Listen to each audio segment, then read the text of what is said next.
¿Son las redes el quinto poder? ¿El algoritmo venció al rating? Los medios hegemónicos y tradicionales y las redes sociales son una analogía del viejo mundo casta que muere y el nuevo mundo libre que nace. Hoy en Radio Ramblas con Mate y Red Pill. Hola amigos, bienvenidos a otro Mate con Red Pill. Mientras disfrutamos y compartimos un rico mate, vamos a hablar acerca de ¿son las redes el quinto poder o es algo más? Y vamos a hablar por supuesto del rey de redes, Javier Gerardo. Así que si me acompañan, prepárense que vamos a empezar. Muy bien, bienvenidos a esta tercera emisión de Mates con Red Pill. Es una serie de vídeos que vamos a hacer hasta que dé o hasta que creamos conveniente. Comenzamos porque en marzo y abril se decía que iba a ser la etapa más dura de este tránsito en cuanto al gobierno de Milei. Estamos en esta especie de batalla cultural prolongada, porque todos pensábamos que se iba a dar por cerrada después de tantas elecciones, pero viendo el comportamiento del Parlamento, de las huelgas y todo eso, bueno, decidimos tener otro espacio para poder darle más cobertura a todo este proceso. ¿Y por qué se dice, o nos preguntamos si las redes son el quinto poder? Para comenzar vamos a decir que se suele estipular que el poder ejecutivo sería el poder número uno, después vendría el poder judicial, luego vendría el poder legislativo, luego vendría lo que popularmente se denomina el cuarto poder o la prensa, y situamos a las redes como un quinto lugar, ya que no está oficializado en ningún lugar y tampoco se ha oficializado la debacle de los poderes que acabo de mencionar. Así que bueno, vamos a darle un poco tránsito a este enfoque a partir de esta convención, porque para otros no existe esto. El primer poder puede ser las fuerzas del cielo, para otro puede ser el dinero y para otro puede ser etcétera, etcétera. Pero bueno, desde este marco vamos a dar un abordaje y vamos a ver que nos va a servir para también visualizar los movimientos, sean literales o no sean literales. Y vamos a ver todo lo que se ve alrededor, y para tener en cuenta, porque estos enfoques no solo son una foto, sino podríamos decir que vienen en carrera, o sea, tienen la intención de hacer un enfoque en movimiento desde el hoy hasta lo que se viene, por no decir que estamos analizando este enfoque desde el futuro hacia el pasado. Ahora vamos a develar algunas incógnitas.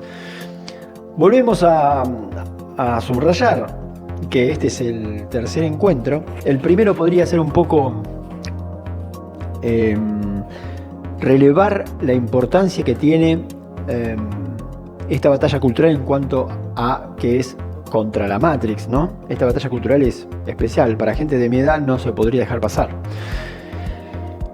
Y hacíamos una breve y sintética diferencia en cuanto a... porque hay mucho material en las redes con respecto al Red Pill que están en cuanto al empoderamiento del hombre, por otro lado el empoderamiento económico. Considero que en la batalla contra la Matrix, nunca tan literal como ahora, nunca tan real y vivencial, nunca mucho más que una cuestión política, sino existencial, y ahora le vamos a dar abordaje a eso. Para comenzar, dándole también un poco de lugar a Javier Gerardo, el rey de redes, Milei comienza en la TV como un panelista, y casi instantáneamente en las redes comienza una especie de protagonismo. En la TV es un relleno de un programa, y en las redes pasa a ser un protagonista que tiene de relleno a su espalda, casi como una excusa, un programa. Así lo que queremos marcar un poco, porque otro concepto que nos va a servir para visualizar lo que les quiero decir es el enfoque de la grieta. Hoy se le dice grieta a casi cualquier confrontación, pero lo que quiero señalar es, más que una grieta política, hoy estamos en una especie de bipolaridad de eras o una grieta de eras, lo viejo y lo nuevo, y en el medio hay un trasvase. Estamos en un gran acto de parto y lo que los liberales vendríamos a representar es un poco en un facilitador hacia ese traspaso al nuevo mundo. Pero también nos encontramos con una resistencia protagonizada por la casta para permanecer en el viejo sistema. Fíjense que en otros videos dijimos que la casta predomina la generación de los 70 años me refiero, y la mayoría de la población argentina ronda los 30 años. Y en el medio estaría la generación trasvase o la generación bisagra, que es la protagonista de este trasvase. Y acá nos encontramos con Javier Gerardo Milei, Karina Milei, Victoria Villarroel, Toto Caputo, por citar algunos que los podemos encontrar en La Libertad Avanza. Pero también están los Lustó, los Massa, los Vidal, las Vidal, Kicillof, que son, digamos que están dentro de la misma generación, pero hacen como un postulado o una resistencia a este cambio y defienden como la vieja Matrix. Y fíjense qué curioso, porque en este aspecto Milei y todo este fenómeno sirve como la aguja de un termómetro o de una balanza, el fiel de una balanza se diría, pero mucha gente no tiene identificado lo que significa el fiel. Y va marcando algo muy significativo para sacudir de lleno y fuertemente lo que quiero decirles. Me voy a valer de una frase que es parte de un post de hace 2 años atrás, o 3, que 2 años antes de que Milei sea presidente, cuando Milei empezó en su carrera política. Milei 2 presidencias y después con una IA alcanza. Entonces, vamos a ver lo siguiente. Las redes eran un poco el hijo menor. Si recuerdan, cuando estaban aquellas guerras del Peloponeso entre el gobierno de CFK y Clarín y los medios hegemónicos y todo ese discurso casi del Paleolítico, en ese momento las redes eran como el hijo menor, como la extensión del ámbito infantil, que era como el terrenito de los videogames. Era aún muy prematuro, ya se veía ver el potencial, pero nadie se lo tomaba en serio. ¿Por qué? Porque la generación que ostenta el poder no fueron ni nacidos ni criados con este chiche, sino con los diarios impresos o periódicos, la radio y la televisión. Y de alguna manera estos ámbitos fueron su lugar donde ellos juegan de locales, donde se asentaba también la mayor cantidad de poder o dinero en publicidad, intereses que manifiestan intenciones, etcétera, etcétera. Y como decíamos, empieza a haber un nuevo jugador, un nuevo agente que de alguna manera representa un poco lo que está haciendo, pero también nos deja traslucir todo este escenario de fondo. Milei comienza no solo en los programas de televisión, sino también tenía un programa de radio que no era muy visto realmente, donde él podía dar rienda suelta a toda su locura, toda su vehemencia, y tampoco generaba el efecto que muchos le pueden atribuir. Hasta que no llega como esa especie de guía de Karina Milei, el Javi era un poco un personaje o un diamante en bruto. Pero ¿qué quiero decir con esto? Milei estaba pisando los territorios del viejo poder, de la vieja era, y no tenía aún ese gran impacto. Hasta que comienza a familiarizarse o a encontrarse con gente que está en las redes y ahí empieza a articular desde otro lugar su personaje. Hacemos un pequeño punto para ver un enfoque panorámico muy amplio. No solo que esto sería como a colación de Milei 2 presidencias y después con una y alcanza. De alguna manera las redes hoy son como un nuevo oxígeno. Un nuevo oxígeno que permitió y permite el desarrollo de una nueva vida. Dentro de unos años, un lustro, en algunos lugares ya es así, pero digo un lustro para que el fenómeno sea categórico, global, masivo, perceptible por todos. Ese oxígeno va a dar lugar a todo un ecosistema, en el cual hoy ya hay muestras a escala de lo que digo, porque el ámbito de las redes es un semillero, ya no son el espacio que había alrededor de los videogames, o el sustento, o el río que daba lugar a que flotaran estas canoas, sino es una verdadera empresa hidroeléctrica. Voy tirando estas imágenes, estas analogías, para que gente que no está tan vinculada al tema de las redes pueda tener como formas de dónde agarrar lo que estoy diciendo. Si lo vemos como las redes hoy por hoy son nuevos semilleros, nuevos semilleros de nuevos paradigmas, y esos nuevos paradigmas van a dar lugar a esa nueva Matrix que va a tener que ver con la Argentina potenciada, con la Argentina que estamos pariendo y cuando esté parida, con los DNU que hagan falta, con las leyes laborales o reformas laborales que hagan falta. Y si no, los máximos perjudicados van a ser justamente lo que hoy están viviendo en este sistema. ¿Qué pasa cuando un niño no nace después de los 9 meses? Muere. Porque el tiempo de vida dentro de ese espacio está acabado. Esto es lo que no interpreta gente que, como decíamos, el poder es mayor, y ellos, con que esto dure 10 años, 15 años más, está todo bien. Porque después ya no hay ni siquiera vida para ellos, o eso creen ellos, o eso creen ellos. Yo en otro video voy a dar lugar a amigos, vayan pensándolo bien, porque se va a extender la vida para quien quiera seguir en este tránsito, o en este plano. Y vamos a acercarnos ahora como una fase de segundo nivel, donde se empieza a ver la madurez de lo que estoy diciendo. Por ejemplo, el cuarto poder. El cuarto poder ya estamos viendo cómo América 2 sin pauta está agonizando. Guillermo Moreno, que se lo ve despotricar en todos los canales de televisión, su ferretería mayorista está agonizando. Las grandes empresas argentinas que vivieron en relación a la casta y con un formato mental de muy poca oxigenación, muy poca renovación, están atrofiadas con riesgo de muerte.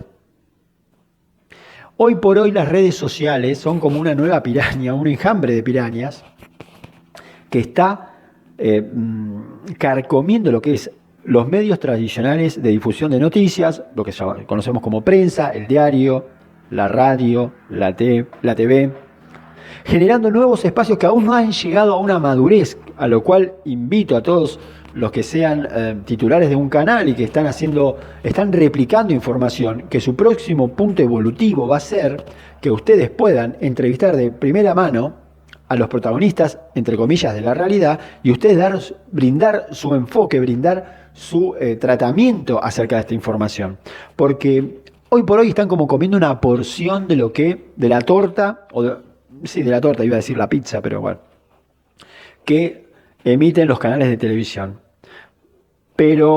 Y seleccionan, por supuesto, lo más interesante, lo que creen que para su público es atractivo. La televisión se sostiene aún y se va a seguir sosteniendo como medio de difusión de grandes eventos deportivos, los campeonatos del mundo, las olimpiadas. Todos esos grandes eventos van a pasar indudablemente por la televisión y por el poder de llegada que tiene, los traslados, los móviles, todo ese tipo de cuestiones definitivamente van a seguir existiendo, pero van a tener que generar una pata en las redes autónoma que ya no sea nosotros nos replicamos a través de otros canales, sino tener una versión de su canal de TV funcionando como una versión de canal online. Con códigos me refiero, no con reproducción online, sino con código de material online. Pero bueno, no es tal vez la parte más atractiva de todo esto.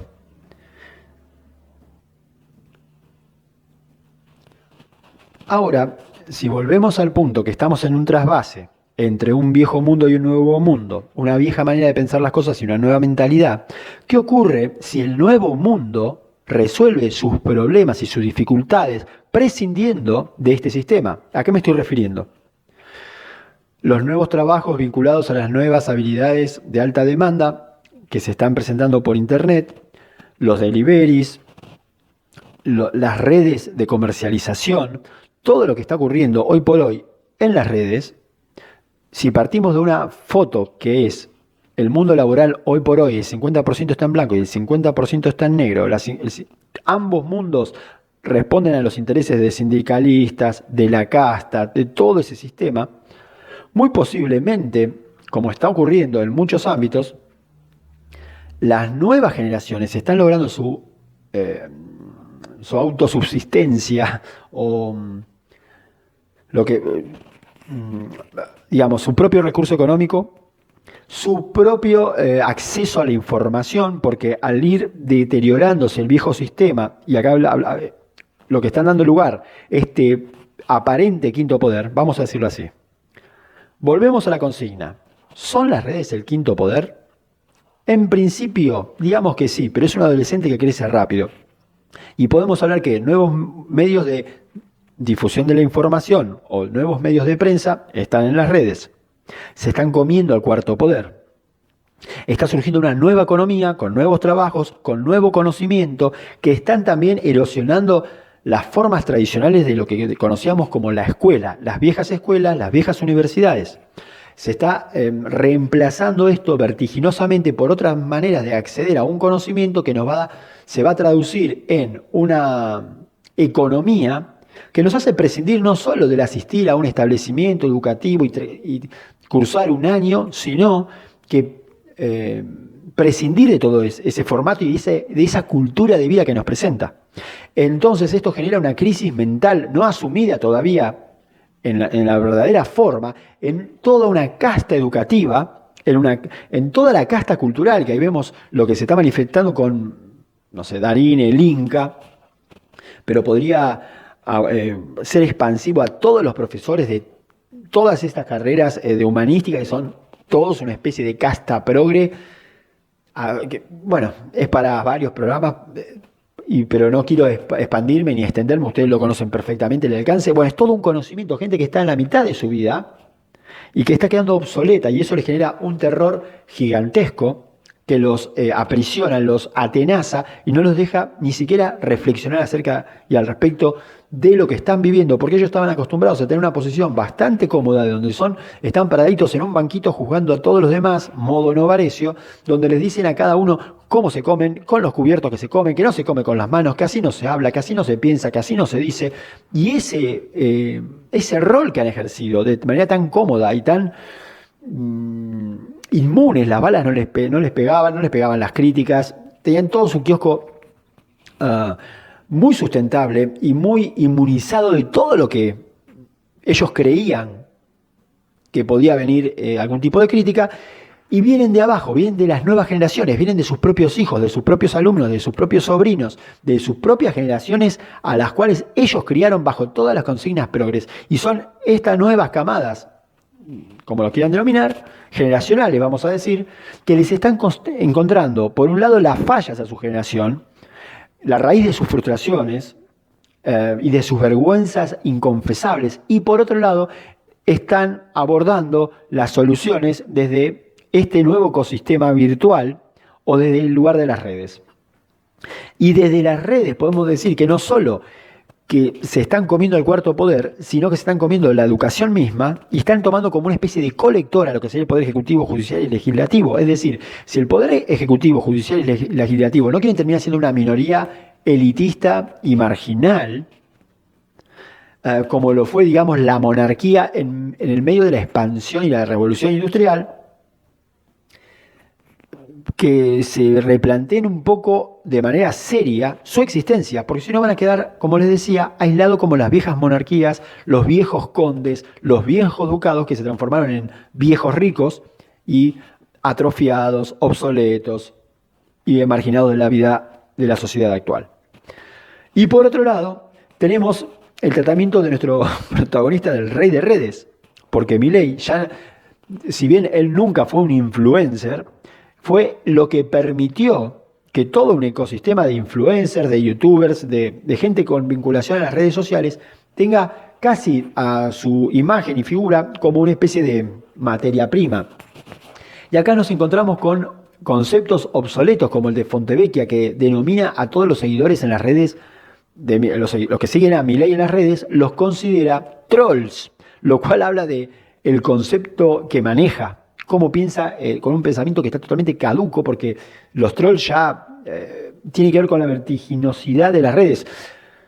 Es decir, nacieron, se desarrollaron y murieron muy rápidamente, como un virus, salvo por gente como Guillermo Moreno, que se ve que está haciendo una especie de marca clonada de Milei y está promoviendo canales que promueven a su figura y su discurso, etcétera. Y cuando uno entra a ver estos canales que se llaman AJ242538BWL, uno entra a esos perfiles porque le pusieron bien, genio, y son perfiles de gente que no tiene ningún seguidor, no tiene ninguna foto personal, no tiene un nombre de ser humano. ¿Por qué? Porque están atrasados en las herramientas, están comprando arco y flecha en la época de los rayos láser. Porque ellos creen, después de haberlo criticado a las herramientas o a las armas del enemigo, pero estoy hablando de Cambiemos, que aplicaron estos métodos, después de haber denostado a esas herramientas, las incorporan. Pero lo que ellos no entienden es que Milei se transformó, antes que ser presidente, en una especie de emergente de las redes sociales que excedieron el marco de Argentina. Hoy por hoy, Milei ya no es un influencer, pero podemos decir que es el protagonista más que de las redes del algoritmo. ¿Por qué? Porque no solo los que están a favor de Milei titulan una noticia o ponen la foto de Milei, sino los opositores. Es decir, el algoritmo de Milei o la figura de Milei le está dando vida y existencia a través de las visualizaciones y la difusión, no solo a los que siguen de manera alentadora a Milei, sino también a los que de manera detractora emiten un contenido. De esa manera les está generando una dependencia económica. Y les guste o no, es así. Entonces, no les ahora una pregunta. ¿Qué les convendría más a los detractores de Milei en las redes sociales? ¿Vencer a Milei o que Milei perpetúe esta parábola de estar dando noticias, inputs o generando acontecimientos? Hoy por hoy, hasta los detractores de Milei están vinculados en cuanto a su subsistencia a estar enfrentados con Milei. Por eso, esto nos habla de que se va a letargar y se va a dilatar una opción que pueda contrastar o confrontar a Milei. Porque para ser una opción política y para ser una opción económica, deberá ser también una opción de vida. Y esa opción de vida se va a testear primero en el ámbito de las redes. Y por otro lado, la figura de Milei se sigue difundiendo, la figura de Milei me refiero como un estandarte de las ideas de la libertad, por todo este mundo, como un virus, es decir, en toda Latinoamérica, en el resto del mundo, en Estados Unidos. Milei ya no es solo el estandarte de unas ideas, sino también quien moviliza al algoritmo a través de visualizaciones, y a partir de aquí hay un consumo cultural, etcétera, etcétera, etcétera. Y es como un código que genera más asociaciones, o sea, vincula formas de pensar con formas de vivir, con deseos de cambios políticos, con estilos de vida, y todo esto que no logran ver los propios detractores de Milei porque están anquilosados en una mirada perteneciente a una vieja era. Por lo tanto, estamos viviendo una especie de capricho en cuanto a, por un lado un capricho, estamos viviendo por un lado un capricho y por un lado están obcecados, tercos, en una postura estéril, porque muchos creen que por confrontar con Milei se va a transformar en una opción electoral o una opción política. La gente, así como los que están a favor y están en contra en las redes, publican, titulan o ponen una imagen de Milei, más allá que el contenido también van a hablar a favor o en contra, tienen que considerar que la gente está optando por el camino que propone Milei, les vaya bien o no les vaya del todo bien en un principio. Pero saben que si a ellos no les va bien, tal vez les va mejor a sus hijos, a sus nietos, a sus sobrinos, al vecino de enfrente. Y eso hace o al empresario o a la fábrica o a todo eso. Igual, lo más fuerte de todo esto está por verse. Y estamos en este trabajo de parto, seguimos viendo las consecuencias nefastas y negativas del proceso anterior. Dónde se fue la plata, quiénes fueron los beneficiarios, quiénes fueron los articuladores de un sistema subcutáneo o invisible para el ojo del público, donde el trasvase de las cajas hacia las cuentas particulares es más que notorio y es más que evidente. Lo que estamos esperando también es una transformación del aparato judicial para que empiece a condenar a gente que ha hecho todo lo que ha hecho. Y sería un primer grado de condena, porque después viene el nivel de condena social. Este país, si se atrevió a decir y a postularse en cuanto a la pena de muerte, por ejemplo, y todavía no nos hemos atrevido a decir traición a la patria y cárcel para todas estas personas que tenemos constatado las fortunas que se han robado y cómo han usado. Ustedes saben, esto se puede cotizar económicamente, pero el daño mayor tiene que ver con los tiempos de vida que nos han y que han robado todo el ecosistema, como hablábamos a un principio, para no hablar de sociedad, comunidad, etcétera. Todo este ecosistema social, político, existencial del ser argentino. No es casualidad que se hayan ido 2 provincias de Mendoza, que se hayan ido 4 millones de argentinos del país. Que por supuesto, a diferencia de otras migraciones que por lo general se van de los países, las personas o de las provincias o de los barrios, la gente que está en carencia económica, los argentinos que se marcharon del país eran los que la podían ver. La podían ver porque tenían una mirada, un chip, un nivel cultural o hasta inclusive un nivel económico para irse a buscar el futuro a otro lugar y a otro contexto. Así que, para ir cerrando, ¿son las redes el quinto poder? Desde un aspecto formal podríamos decir que sí. Desde un aspecto real y concreto, este poder es atomizado. Es como si fuera a patear un hormiguero. Una cosa es ver todas las hormigas juntas y una cosa es cuando todas las hormigas se empiezan a desparramar. El ataque de las redes o la influencia en nuestra vida es un poco más de esta manera. No es como el sol, la luna, el día y la noche, sino es como un montón de átomos que van filtrándose en todos los aspectos de nuestra vida. Entonces tenemos que hablar que es mucho más que un quinto poder o que viene en fila, sino que está permeando en todos los aspectos.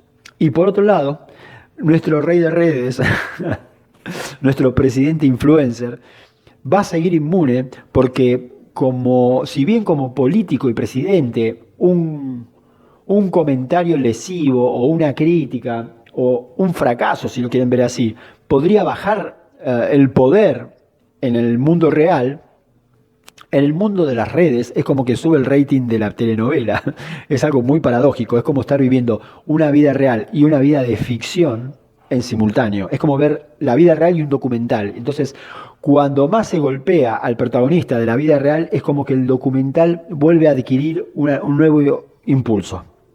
Así que, amigos, esto ha sido todo por este mate. Queríamos compartir un poco este enfoque.